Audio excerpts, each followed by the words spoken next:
Ik heb als de vrouw zei van volgens mij heb ik in mijn vorige leven een vogel geweest. Dus, want ik vind het prachtig mooi om opnames te maken vanuit de lucht. Precies dingen die staan dus niet zie je vanaf de grond. Je kunt wel leuke foto's maken vanaf de grond, maar het is ook wel leuk als je het van bovenaf ziet. Dan zie je daar heel andere dingen. Wat heb je maar die drone? Wat ik erbij heb, dat is mijn lust in mijn leven met het weer erbij. Foto's maken, filmpjes maken. De foto's die zet ik op mijn eigen weersite. 2003 ben ik met een site begonnen op te zetten. Want ik vond gewoon voor, ja, voor Sneek en voor het Sneekenmeer moest dat wel een eigen weerbericht hebben. Want het is wel leuk als je een landelijk weerbericht hebt over iets van Piet Paulusma in Friesland. Maar ja, dat is weer een grotere regio. Ik denk, ik wil het een beetje korter maken, een beetje kleiner, die omtrek, weet je wel.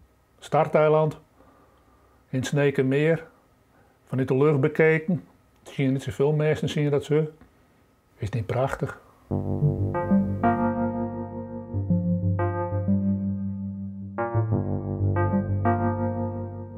Is het een droom van je om ooit waarman te worden?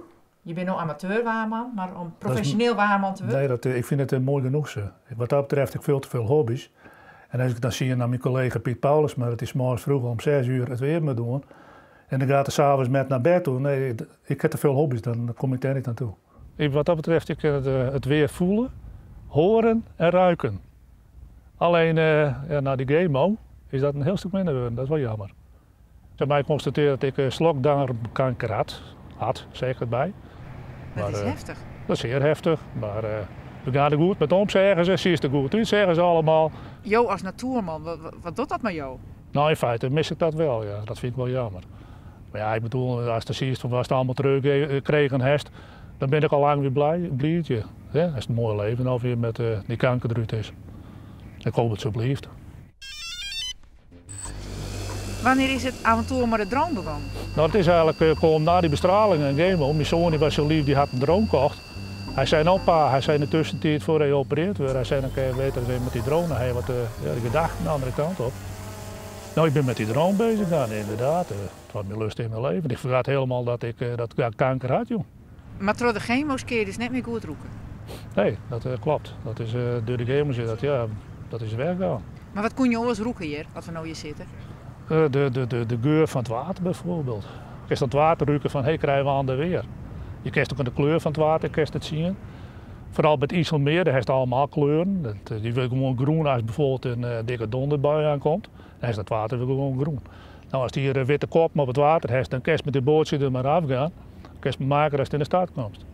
Dan gaat het echt een keer een paar uur later. Het weerpraatje voor Sneek voor komende nacht en morgen. Vannacht hebben we opklaringen, de temperatuur die daalt naar om het vriespunt. Dus morgenochtend kunnen we mooi in de ruiten krabben. Morgen hebben we de zon erbij. Windje die komt uit het zuidoosten, die zwakt het matig, temperatuurtje 10 graden. Dus prachtig weer om eens even wat in de tuin te doen. Wat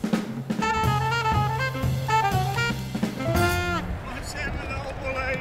Ah, goeie! Ja. Is dit een kwestie van heer? We hebben hier een fan, Erik. Nou ja, ik zit nog s'avonds toch wel eens even nog. Ik dacht al, wanneer zo'n ze mij eens een keer op parkeren. Maar ja, ik ging het wel verwachten trouwens, ja, moet ik zeggen. Want waar ben je om het aan? Waar ben ik met de wanen? Nou, dat lijkt me wel heel duidelijk. Ik ben hier van mijn dagen bezig om zwerfval op te halen. Dat doe ik nog een jaar of niet. En ja, elke dag, ik heb fastwork, dus elke dag dan doe ik even een route. Nou ben ik in onze rubriek Goeie, ben ik wel eens vaker in het zin komen, die dit echt vrijwillig dier. Ja. Wat is dat toch? Waarom doe je jou dit? Ja, wat is dat toch? Nou, dat... Is dat een stukje ergernis? Ja, of... dat is een heel groot stuk ergernis. Ik ben hier mooi begonnen toen ik regelmatig met mijn hond dus in deze omkreten aan het wandelen weer. Toen kwam die hond deed. Toen zei ik was van, goh jongen.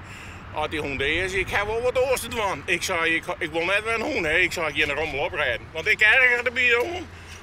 Nou en dan moest ik gewoon bij diezelfde beginnen. Toen ik hier maar begon, toen dacht ik dat ik in een houtproject hier of zo is wel of ik weer een TBS'er of neem maar op. Ja, kampioensmeisje, dan zei Mark Joost wat vragen, wat hij jou doen? Nou, dan zei ik, ja, ik heb me vooral zo vaak besodemieteren dat ik maar de sek roep. Nou, nog maar een heel soort succes. Ja, nou, dat succes dat is verzekerd. Ik hoef nooit bang te wezen wat ik hier. Ik gewoon wel eens een hartje fietsen op de scherm met de rommel uit. Dat het door naar voort is. Ik heb verste baan. En ik ben er ook alles van beloond, dus ach. En ik ben mooi vrij, jong. En ik zie een soort mensen. Radio Friesland, televisie Friesland, de EO, alles komt op je pad. Als je maar wat geks door, hè? Tegen de regels, ja, dan val je op. Nou, goeie.